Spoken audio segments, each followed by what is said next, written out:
Hi, welcome back to my YouTube channel home diaries. അപ്പോൾ ഇന്ന് ഞാൻ ഒരു വെജിറ്റബിൾ ചിക്കൻ റൈസ് ഉണ്ടാക്കാൻ പോവാണ്.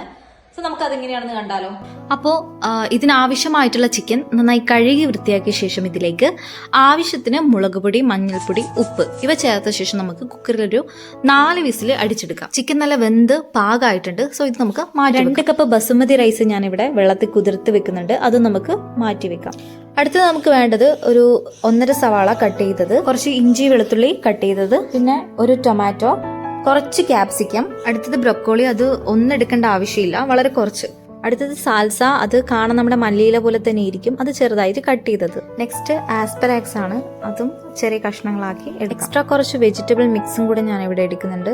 അതായത് beans, green peas, cone, carrot, ഇതിന്റെ 3ന്റെയും കൂടെ മിക്സ് ആണിത്. ഒരു പാത്രം വെള്ളത്തിൽ നമുക്ക് കുറച്ച് മഞ്ഞൾ, ഉപ്പ് ഇവ ആഡ് ചെയ്ത് 5 മിനിറ്റ് ബ്രൊക്കോളി ഒന്ന് തിളപ്പിച്ചെടുക്കാം. ഇനി സ്റ്റാർട്ട് ചെയ്യാം. അതായത് ഒരു പാത്രത്തിൽ കുറച്ച് ഒലിവ് ഓയിലാണ് ഞാൻ ഇവിടെ എടുക്കുന്നത്. വെള്ളമായത് കാരണം ഞാൻ ഒന്ന് മൂടി വെച്ചതാണ്. കട്ട് ചെയ്ത സവോള ഇട്ട് കൊടുത്തു. ഇതിലേക്ക് ആവശ്യത്തിന് ഉപ്പ് ചേർത്ത് ഒരു ബ്രൗൺ കളർ ആവുന്നത് വരെ നന്നായിട്ട് ഇളക്കുക. ഇതിലേക്ക് ഞാൻ കുറച്ച് തക്കാളി, ക്യാപ്സിക്കം ഇവ ആഡ് ചെയ്തിട്ടുണ്ട്. ഇതിലേക്ക് ആവശ്യത്തിന് മുളക് പൊടി, മഞ്ഞൾപ്പൊടി, ഗരം മസാല, കുരുമുളക് പൊടി ഇവ ആഡ് ചെയ്ത് നന്നായി മിക്സ് ചെയ്യാം. ഇതിലോട്ടേക്ക് ഞാൻ കുറച്ച് ആസ്പെറാക്സ് ചേർക്കുന്നുണ്ട്. ഇതിലേക്ക് നമ്മൾ സെറ്റാക്കി വെച്ച വെജിറ്റബിൾ മിക്സും കൂടെ ചേർത്ത് നന്നായിട്ടൊന്ന് ഇളക്കിയെടുക്കാം. പിന്നെ കുറച്ച് ഒറിഗാനോയും കൂടെ ഇതിൽ ആഡ് ചെയ്യുന്നുണ്ട്. പിന്നെ കുറച്ച് ഗ്രാമ്പും കൂടെ, കുറച്ച് കറിവേപ്പിലയും കൂടെ ചേർത്ത് കൊടുക്കുകയാണ്. 3 ഏലക്കായും കൂടെ ആഡ് ചെയ്യുന്നുണ്ട്.